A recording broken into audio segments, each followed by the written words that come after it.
By the year 2490, humanity under the banner of the United Earth government had an impressive 800 worlds under its control, which are spread throughout the Orion arm of the Milky Way galaxy. But protecting and policing these colonies requires a huge undertaking, especially in light of the insurrection, which was in full swing by the year 2494. In order to secure UEG worlds, and to combat the insurrection, the UNSC would utilise frigates as part of its massive navy, which was comprised of various different ship classifications, specialising in convoy escort, troop transport, and operating as rapid reaction force. While relatively small, UNSC frigates were the heart of the UNSC fleet, relying on their speed, low sensor and radar signature, and sheer numbers to combat enemy naval forces, be it the insurrection or the Covenant. Like a lot of projects and weapons designed to combat the insurrection, the emergence of the Covenant meant a drastic repurposing of frigates to combat this new threat. Typically, a lone frigate would struggle against a single Covenant ship, being outmatched technologically and outgunned by the Covenant's superior anti-ship weapons. It was because of this, frigates would often act in groups, allowing them to output a greater volume of firepower, as well as using their speed and nimbleness to invade incoming enemy fire. Far cheaper than destroyers, cruisers and carriers, frigates could be produced in far greater numbers, coming in at around average length of 500 metres and around average weight of 1 million tonnes. Despite heavy losses in the Human Covenant War, they were instrumental in the war effort, in particular when it came to supporting ground operations, where the UNSC enjoyed more success than they did in space combat. While there are various frigates in the UNSC fleet, the most common during the Human Covenant War being the Paris, Sharon and Stalwart class frigates, most of them follow a similar design and are put into either light or heavy categories. Additionally, most UNSC frigates, like most UNSC warships, have a magnetic accelerated cannon as their primary weapon, a weapon that is so large that the ship is built around the Mac. Furthermore, as well as a primary Mac weapon system, frigates were also armed with various armaments, such as up to 3 Shiva or Hyperion nuclear missiles, up to 50 Archer missile pods, and a dozen or more point defense guns. In a space battle with a Covenant ship, a frigate's best chance of survival would be to keep moving to evade Covenant weaponry, as the armour on a UNSC frigate could seldom withstand a direct hit from a Covenant turbo laser or plasma torpedo, as a direct hit would often completely gut the ship. In terms of offensive measures, frigates, while acting in a group, would fire their Macs in volleys to deplete a Covenant ship's shields, then use a nuclear missile to destroy the Covenant ship's hull, all the while using its point defense guns to shoot down Banshees and Seraphs, and using Archer missiles to supplement both offensive and defensive measures.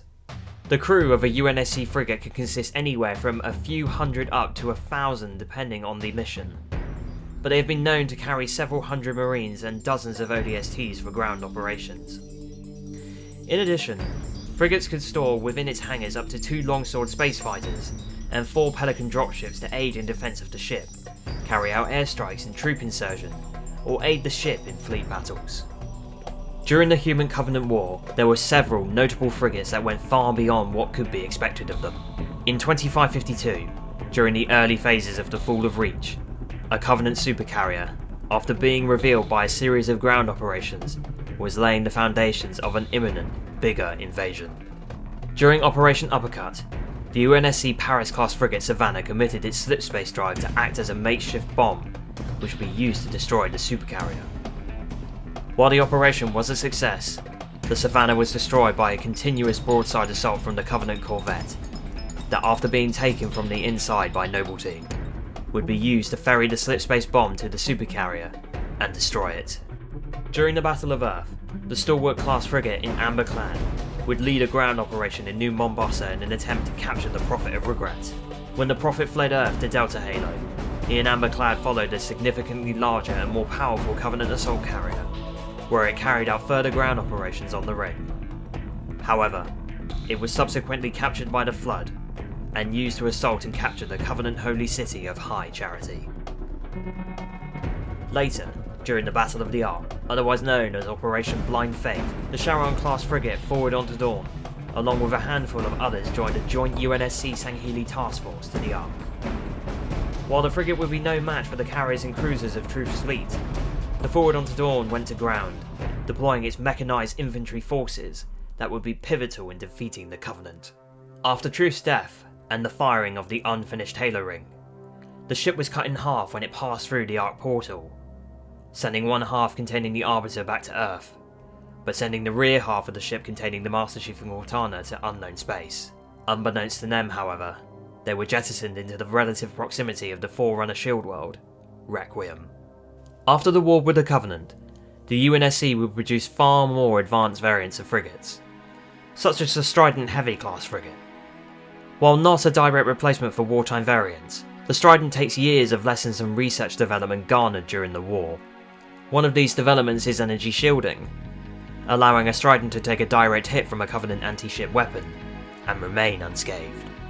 As well as the Strident is the Anlace class of frigate, an incredibly advanced ship.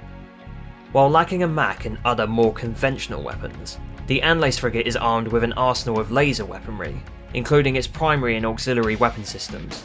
However, despite its technological prowess, it is mainly used in support and reconnaissance roles. Finally, there is the UNSC's most adaptable frigate, the Mulsanne Light class frigate. Armed with a Bright Lance reflex laser as its primary weapon, and complemented by 20 Archer missile pods and 12-point defense guns, it is an evolution of the Charon, Stalwart and Paris variants that came before it. During the Battle of Zeta Halo in 2560, the Mortal Reverie, a Mulsanne class frigate, crash-landed on the ring and became an important staging area for the UNSC survivors to carry out operations against the Banished who occupied the ring. And that concludes this lore video on frigates of the UNSC Navy, and if you'd like to see more ships and weapon breakdown videos, let us know in the comments below. Leave a like if you enjoyed the video, and keep in the loop with more Halo content by hitting the bell icon and subscribing. And until next time, Spartans, this is Josh, signing off.